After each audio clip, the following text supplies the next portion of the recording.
I think because we both want to do films that have an impact on the world, that have a positive impact on the world, and that are meaningful. We really wanted to achieve with this film that the public can have, in these really troubled times, feel hope and see that a positive change is possible. And I think this was our common motivation to do this documentary. And also, it's not about us as directors, but it's about the audience. So it's a group collaboration in the end with Orn Moverman, Richard Gere.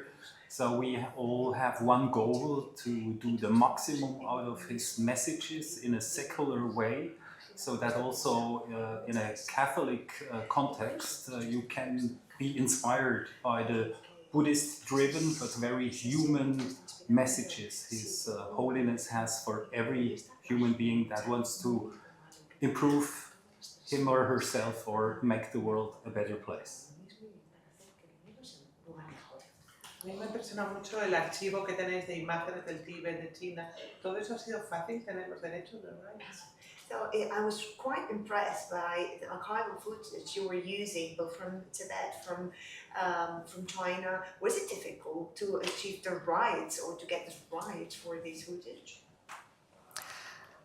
I mean, we had a really incredible access to His Holiness and the whole Tibetan entourage there, and they gave us a lot of, let's say, trust. So that's why they opened up their archive, and there was a lot of footage which has never been digitalized. And because we have really good specialists working together, they brought us the material to Switzerland, these big rolls, and a lot of them were almost destroyed. So we were really able to save them, to use them in the film, this incredible archive material, and also give it back now secured and digitalized, so that it's open or to the world, and that it stays there for eternity, we hope. ¿Cómo ha sido el contacto con Richard Gere? ¿Es el que os llama? ¿Vosotros le llamáis? How did you get in touch with Richard Gere? You called him, he called you, who was it? At the end, we were waiting to the right moment that the film is ready, and that was a year ago at Berlinale, and then we just wrote him an email asking that we can come to New York and show him the film. He accepted and saw it with his wife Alejandra, so very moved, very emotionalized, and from there we started our collaboration, which needed us to go many times Zurich, New York, but it was a very fruitful and very positive and inspiring collaboration. Because we really went through the film with Richard, with all his knowledge, about Buddhism, with his knowledge about the Dalai Lama. And also we went through the archive material, and it was this inspiring insights that Richard could give and enrich the whole film and make it even more personal, more open for everyone. And it was an incredible creative process doing this 2 months with Richard and Orm Moverman. Also, what I think he was impressed that he never saw His Holiness speaking directly to you, so that's a once in a lifetime chance. It's also his last appearance on the big screen, so he was very moved and has never seen something like that. And he agrees that at least for the next 600 years, film should be accessible all over the world. La película se estrena en el siglo XXI, pues estamos ahora. ¿Cómo está el budismo después de haber presentado la película en muchos sitios? ¿Cómo veis la religión budista? ¿En qué momento está tan de moda como hace unos años? So this is now 21st century. How is Buddhism now in the world? You've been presenting, you've introduced a film in different areas of the world. Is it still so fashionable as it was like a couple of years ago? How's the moment in Buddhism right now? I think, or our goal wasn't to make a film about Buddhism. Of course, the Dalai Lama is a representative of Buddhism, but what he always says is the most important thing is secular ethics, means human rights, which are more important than any religion. And that's why this film is really a modern film for the 21st century. It gives you insight in the psychological aspect of our human beings, of our emotions, how to deal with negative emotions, how to deal with difficult times, where to find peace and where to find hope to go on and to be a part of this change. So yes, I mean, the Tibetan situation is a topic. We know it's very difficult what is happening in Tibet and the survival of the culture that they are fighting for. But of course, this film is not a Buddhist film. It's, yeah, you can say it's a spiritual film, but it's much more, you can immerse in this feeling and this knowledge of the Dalai Lama. It's a kind of meditation, but it's also, we try to be really inspiring of having tools to really, have a better way to manage the problems we have in the 21st century. So much more a modern film than an ancient Buddhist thinking. Well, we were having now experience from Switzerland, Germany, Austria. The film did really good.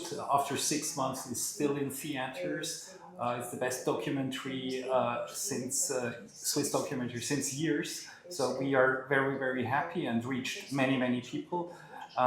We don't know about Spain. And next month we have Italy. We have Estonia, Czech Republic, Poland coming up, so very Catholic contexts. So we hope that people are interested in how to deal with negative emotion, how to collaborate, how to continue the dialogue and make the world a better place by starting with yourself. I think it's a very modern, Buddhist-inspired message.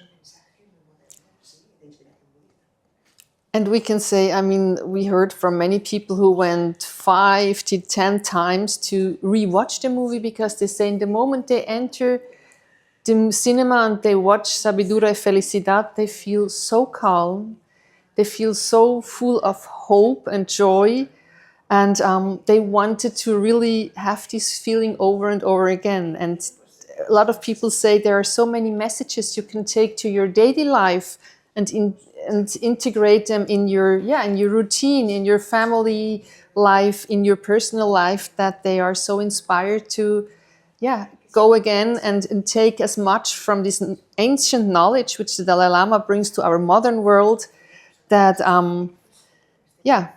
they went again and again. And it's so beautiful to see that this message really reached the audience and give them what we really hoped for. Also, it's not a classical documentary, but it's an experience. You can feel it, what he's saying. So I think we have seen many people crying, being very relaxed and easy, deeply touched by the humanity you receive, also by the life story of the Dalai Lama, which can be an example for everybody because he stays very modest and is very kind and very funny too. Que puede sustituir a las pastillas antiestrés. Absolutely. Can it replace the anti-stress pills, maybe?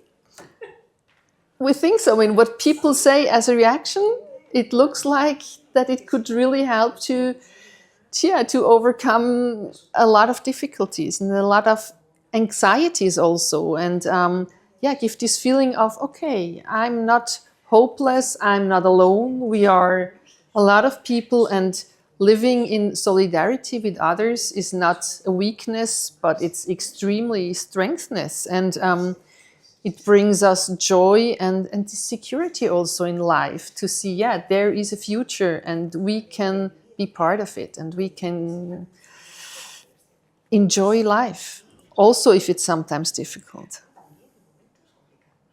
So absolutely, it's an anti-stress program for a modern world where we are overstimulated all the time. So this is how to find quietness and peace in daily life. So absolutely, it's a stress management lecture. Ya por última pregunta, porque no tenemos tiempo. El Tíbet, ¿cómo está el Tíbet ahora? Vosotros que habéis hecho esta pequeña visita a la historia del Tíbet, ¿hay futuro, no hay futuro? So very last question, how's your insight? You've been to Tibet, what's the perspective for the future? How have you seen the Tibet right now?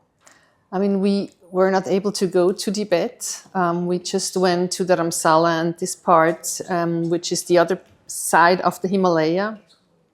But of course, we know the situation in Tibet is really, really difficult. I mean, the Dalai Lama tries really to bring peace to this area, to find an autonomy, not the independence, but it's a lot of struggle, and we know there's a lot of repression for Tibetans all over the world.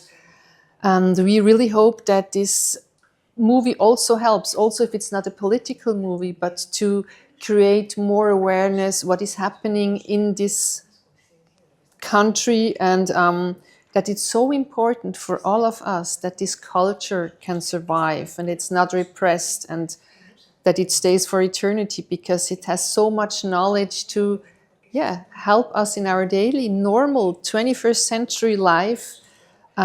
It's so precious. So we really hope that it helps Sabiduría, felicidad to create more of this awareness how important ancient cultures can be and how modern they can also be.